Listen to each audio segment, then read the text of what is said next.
distinct, crystalline sharpness greets me the moment the cabin's seal breaks, carrying the scent of deep, frozen water and ancient stone. It is a quiet cold, the kind that hushes the mind before the body even registers the drop in temperature. The air here does not just touch the skin, it wakes it, pressing gently against my face with the clean, neutral weight of the Arctic. Before me, the sky is a pale, endless canvas of washed-out indigo, stretching over a landscape that feels older than time itself. I take a breath, letting the chill fill my lungs, grounding me instantly in this place where the earth meets the ice. My boots find the metal grate of the stairs. There is a solid, dull thud with each step downward, a tactile reminder of gravity returning after hours of suspension. I grip the cold railing, the steel smooth and firm under my palm, guiding me down toward the tarmac. The ground is hard, a mixture of paved stone and patches of stubborn ice that capture the low light. I move toward the terminal building, the wind offering a gentle resistance, pressing against my coat as if testing my balance. Inside the arrival hall, the atmosphere shifts immediately. The vast, open silence of the outdoors is replaced by the contained, rhythmic hum of a building at rest. I grasp the handle of my luggage, the leather grip warm from my hand, and begin the slow journey across the floor. This is a space of transit, a corridor of waiting, and I let myself sink into the simple mechanics of movement. The floor here is polished stone, cool and gray. My boots make a soft, heavy sound against it, a slow tempo that dictates the speed of my thoughts. Behind me, the suitcase rolls on 4 rubber wheels. They glide over the smooth surface, producing a low, continuous drone that vibrates travel up through my arm. It is a steady, reassuring sound. I watch the floor pass beneath me. Occasionally, the texture changes. There is a metal transition strip, a thin silver line dividing the hall. The wheels cross it with a brief, double beat of resistance, a tactile bump that resonates for a second before smoothing out again. I continue forward. The stone gives way to a section of industrial carpet, a tight, dark weave designed to trap the snow from outside. The sound of my steps disappears here, absorbed instantly by the fabric. The drone of the suitcase becomes a hushed whisper, a friction-heavy slide that requires just a little more effort to pull. I do not rush. I focus on the sensation of the weight trailing behind me, the pendulum swing of my arm, the predictable cadence of my own breathing. The hall stretches out, bathed in artificial light that reflects off the signage and glass partitions. I pass a row of empty seats, their metal legs anchored firmly to the ground. The air inside is still and warm, smelling faintly of coffee and heated dust. My path curves toward the exit, leading me back onto a floor of hard linoleum tiles. The rhythm returns, Tap, tap, tap. The wheels hum once more, a higher pitch now on this harder surface. I let my gaze unfocus, watching the blurred reflection of the overhead lights sliding across the polished floor, tracking the motion of my own shadow as it lengthens and shortens with every step. Leaving the terminal, the transition to the town is seamless. The vehicle that carries me moves with a heavy, confident traction. The tires crunching over packed snow that coats the road like a second skin. Through the glass, the landscape unspools in slow motion.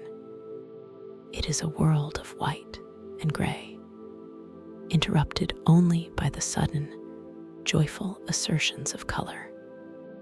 The houses of Nuuk appear as vibrant blocks of red, sunflower yellow, and deep blue, standing defiant against the monochrome backdrop.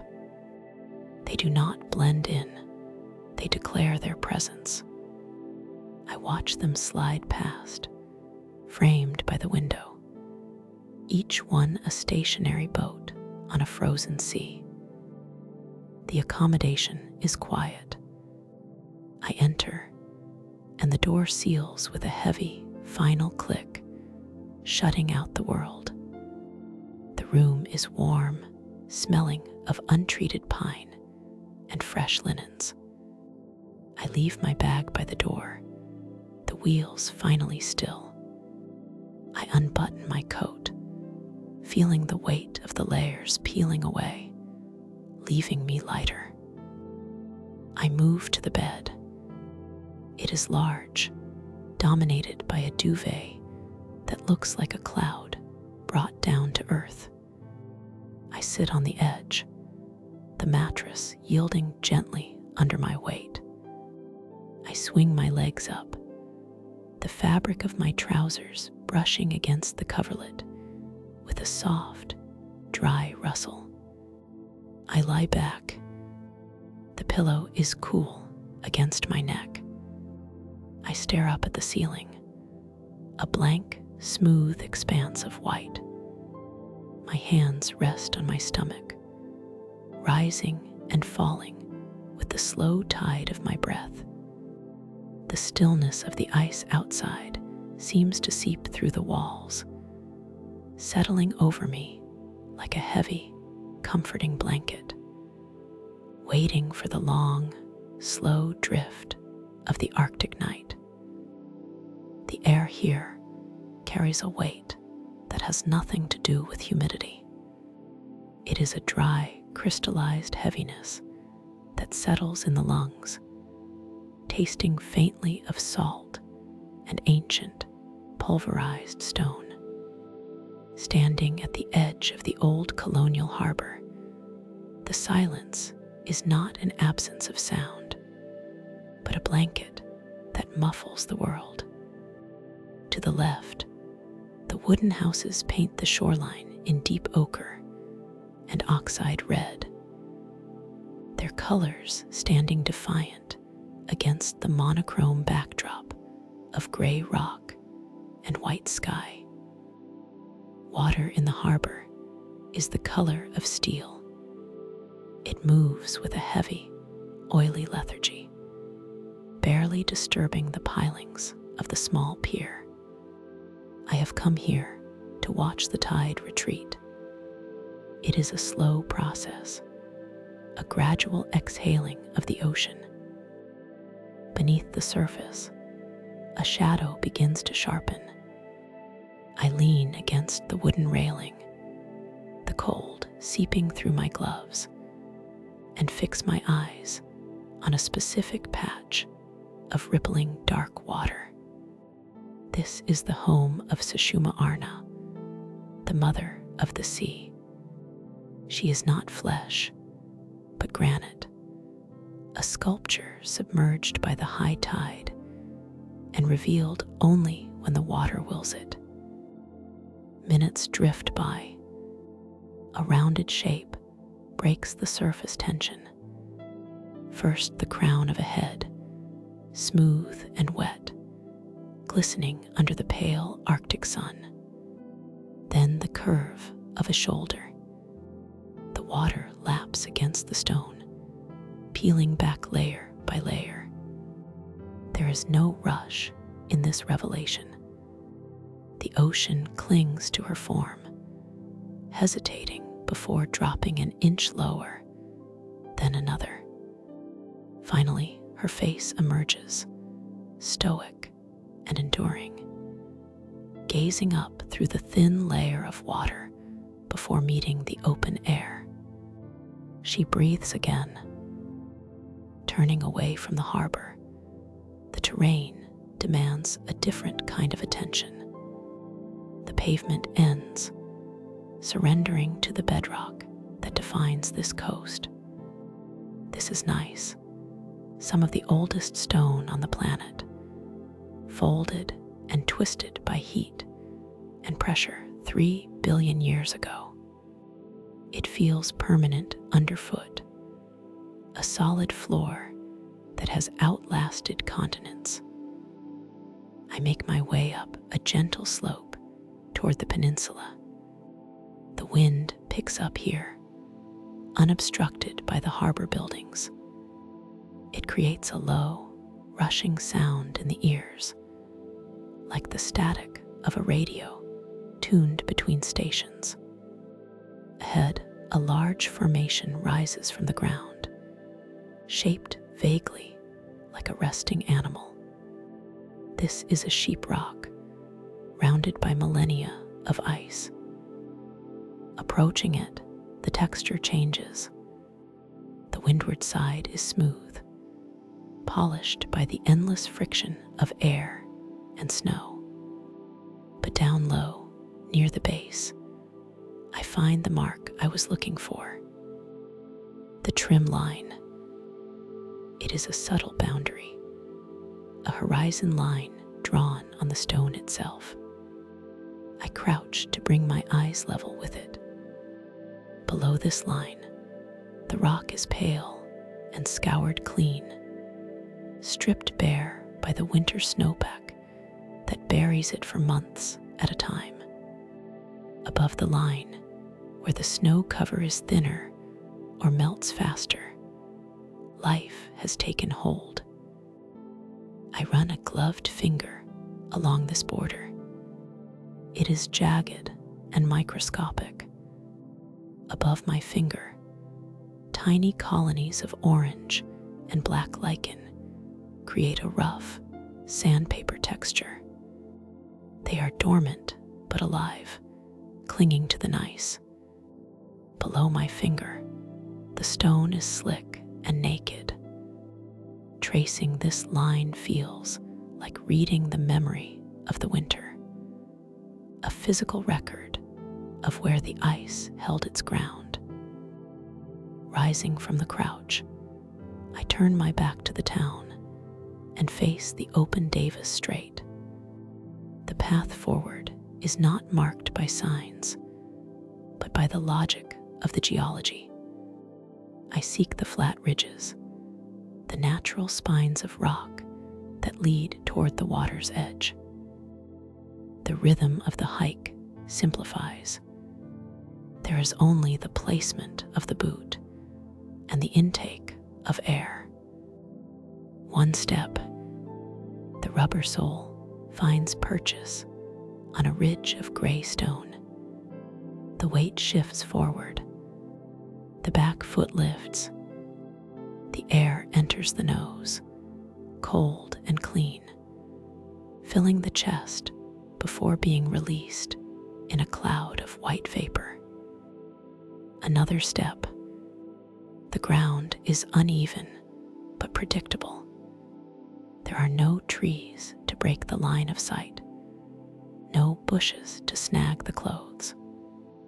There is only the hard, undulating surface of the earth and the vast dome of the sky. I settle into a cadence that matches the beat of my own pulse. Step, breath, Step, breath. The visual field is dominated by cool tones. The gray of the ground merges with the blue of the distance.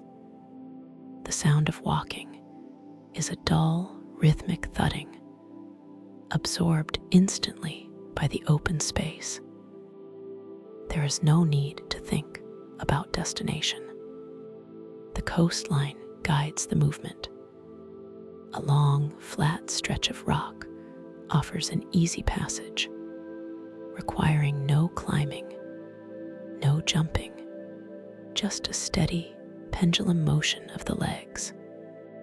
The wind presses against my right side, a constant, firm presence that does not push, but merely leans. Step. The boot lands flat. The knee bends slightly. The lungs expand. The world narrows down to this repetition. The complexity of the harbor is gone.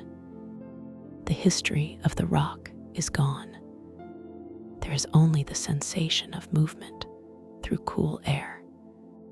The eyes rest on the horizon, where the water meets the sky in a soft, hazy blur. Time seems to detach from the ticking of a clock and align itself with the slow, rolling swell of the distant sea. The body moves on autopilot, a machine of bone and muscle working in quiet efficiency. Step, breath. The repetition is a lullaby. Gradually, the momentum slows. The shelf of rock widens, forming a natural viewing platform overlooking the sea. I drift toward a flat, dry slab and lower myself down. The stone is cold, but the parka offers a barrier. From this vantage point, the scale of the world expands. The water is dotted with ice. These are not towering mountains of frost, but smaller, humbler pieces, growlers, and burgy bits drifting north with the current. They are white and luminous, glowing with an inner light that seems to come from deep within the compressed snow. I watch one particular piece of ice. It is jagged, shaped like a broken tooth. It rotates slowly in the current, revealing a flash of brilliant, electric blue below the waterline before dipping back under. It does not struggle. It simply goes where the water takes it. The light begins to shift. The harsh brightness of the afternoon softens. The shadows in the crevices of the rocks lengthening and turning a deep violet. The wind settles down, as if the land itself is preparing for the evening. I keep my eyes on the drifting ice, watching it move inch by inch across the dark water, until the separation between the white ice and the gray twilight begins to dissolve. The golden larch wood of the Nuuk Cultural Center curves like a suspended wave, holding back the weight of the city. Standing at the base of the facade, the scale of the architecture feels intimate rather than imposing. The wood is weathered to a silver gray that mimics the surrounding ice. Yet, it retains a warmth that radiates when the sun touches it. I move closer to the outer shell. Here is the first sub-goal of the afternoon. The hidden glyphs are not painted signs or brass plaques, but subtle reliefs carved directly into the structure, visible only when the angle of the light shifts. I drift along the perimeter, letting my eyes lose focus, waiting for the shadows to reveal the shapes. A cloud passes overhead, dimming the ambient glare. In that sudden drop of contrast, they appear. Faint, rhythmic indentations run along the timber, suggesting the movement of water or the drift of wind. They are texture more than image. I run a gloved hand near the surface without touching it, tracing the invisible current. The light returns, washing the wall in brightness, and the glyphs vanish back into the grain, waiting for the next shadow. Turning away from the center, the streets of Nuuk begin to slope downward. The city layout is a series of shelves and ledges, leading inevitably to the fjord. I adjust the strap of my camera bag, feeling the canvas settle against my shoulder, and begin the descent toward the water. The ground is firm beneath my boots. The pavement has disappeared under a layer of hard-packed snow, scoured clean by the wind until it resembles white sandstone. My pace settles into a slow, deliberate cadence. One step, then another. The sound of my movement is a low, muffled crunch, distinct and dry.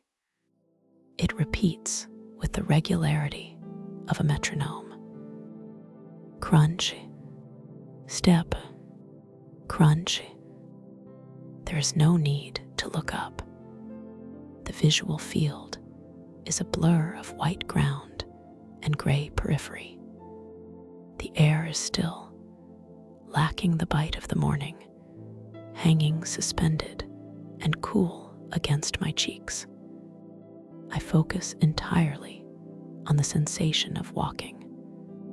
The rhythm takes over. There is the lifting of the heel, the swing of the leg, the placement of the sole. The weight transfers smoothly from left to right. My breath creates a small rhythmic cloud that appears and dissolves in time with my stride. Nothing changes for a long time. The slope continues its gentle decline. The horizon line remains steady.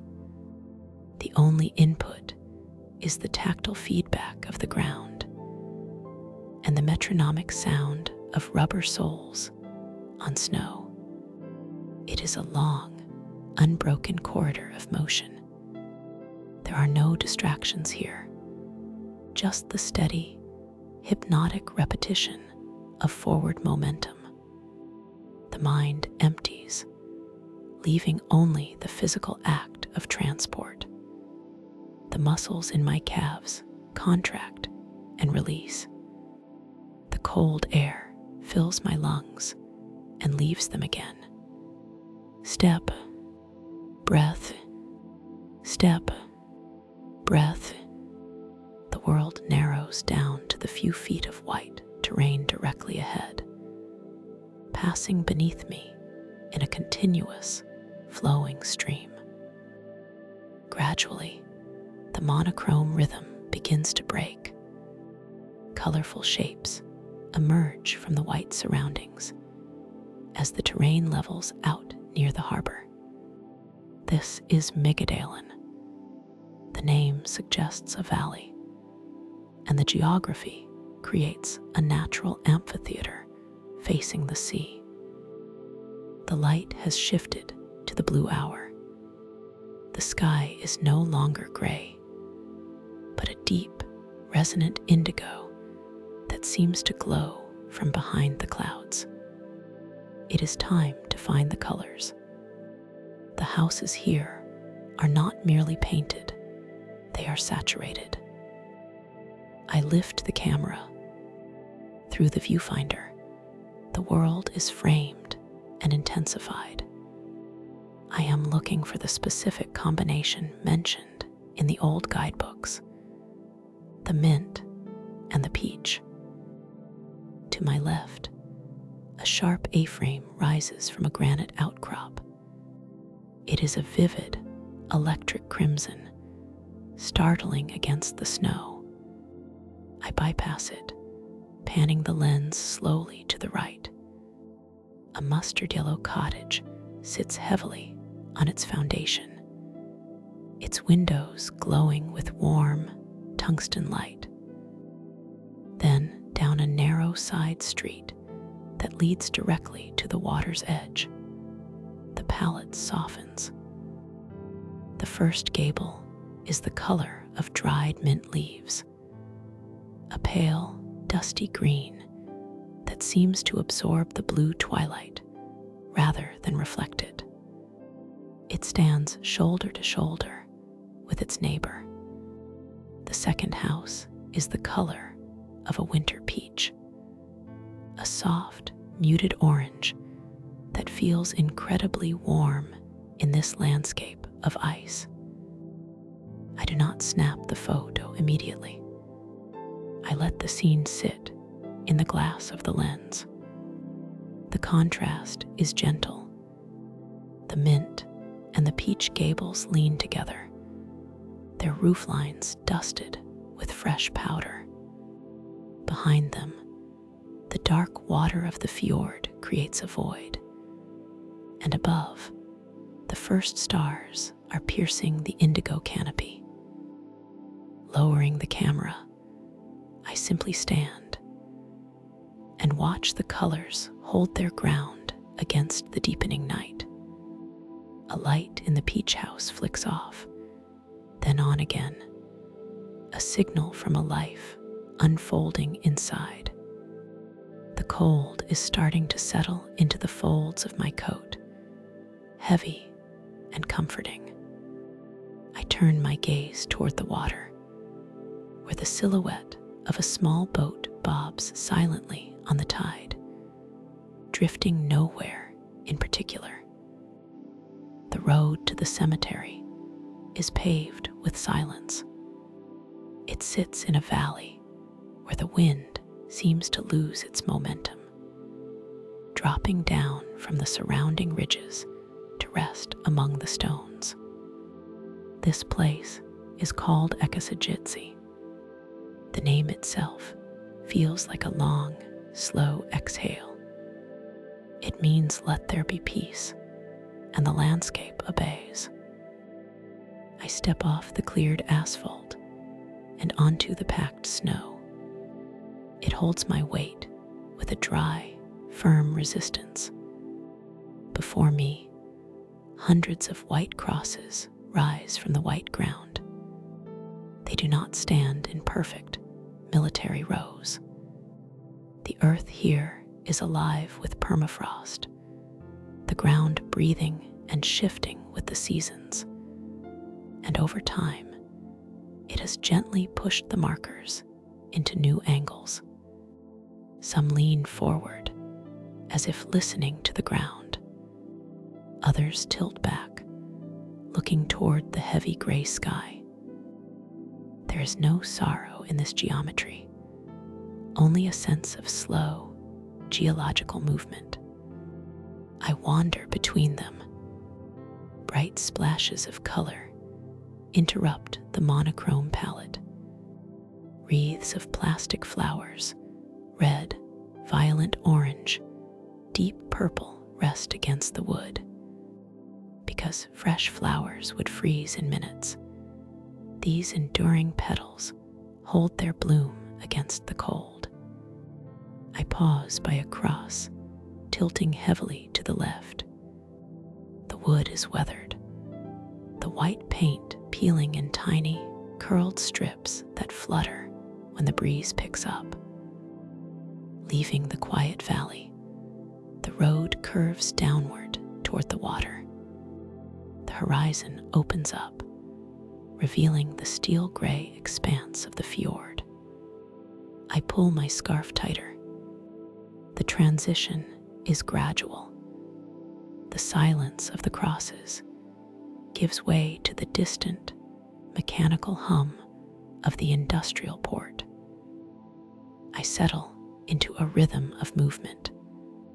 One boot forward, finding purchase on the icy shoulder of the road. Then the other. The sound of my steps is a low crunch, a rhythmic compression of snow crystals that marks time. My breath forms a cloud that appears and vanishes in the space of a second. One step, another step. The world narrows down to this cadence. There is nothing to think about, only the sensation of gravity shifting from the left foot to the right. The air is cold against my cheeks, a sharp contrast to the warmth building inside my coat. My arms swing slightly, brushing against the side of my parka with a soft, swishing sound. The road stretches out, a gray ribbon flanked by banks of snow that have been pushed aside by plows. I count the pace. 1, 2, 3, 4. The rhythm becomes hypnotic. It is a closed loop of motion. Lift, place, shift, weight. Lift, place, shift, weight. To my right, the snowbank is textured with the tire tracks of machinery that passed hours ago. The patterns are intricate, ridges and valleys frozen in place. I watch them pass in my peripheral vision. The walking requires no conscious thought. It is just the body moving through space, a steady engine of heat. The cold air fills my lungs, clean and sharp, and leaves as warm vapor. There are no cars passing right now. It is just me and the gray sky and the white ground. The distance to the harbor closes meter by meter, not through rushing, but through this steady, unbreaking stride. The repetition is a comfort. It clears the mind. Step, crunch, breath. Step, crunch, breath. The terrain flattens as the port comes into view. I make my way to the water's edge, toward the Tidevanstrappen, the tide stairs. It is a place where the architecture meets the sea. I find a spot near the wooden shelter and lean against the railing. Below, the tide is shifting. The water here is not silent like the valley. It slaps against the pilings and the concrete foundations of the pier. Dark water swirls around the steps that descend into the fjord. Small chunks of ice, broken off from larger flows, bob in the current. They bump against the wood with a hollow wooden knock.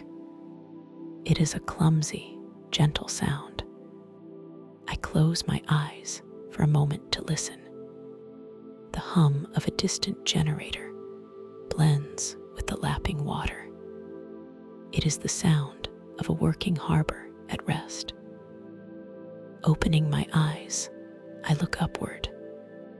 The skyline is dominated by the Tuapenguit Towers. They are massive residential blocks, standing like cliffs against the backdrop of the real mountains.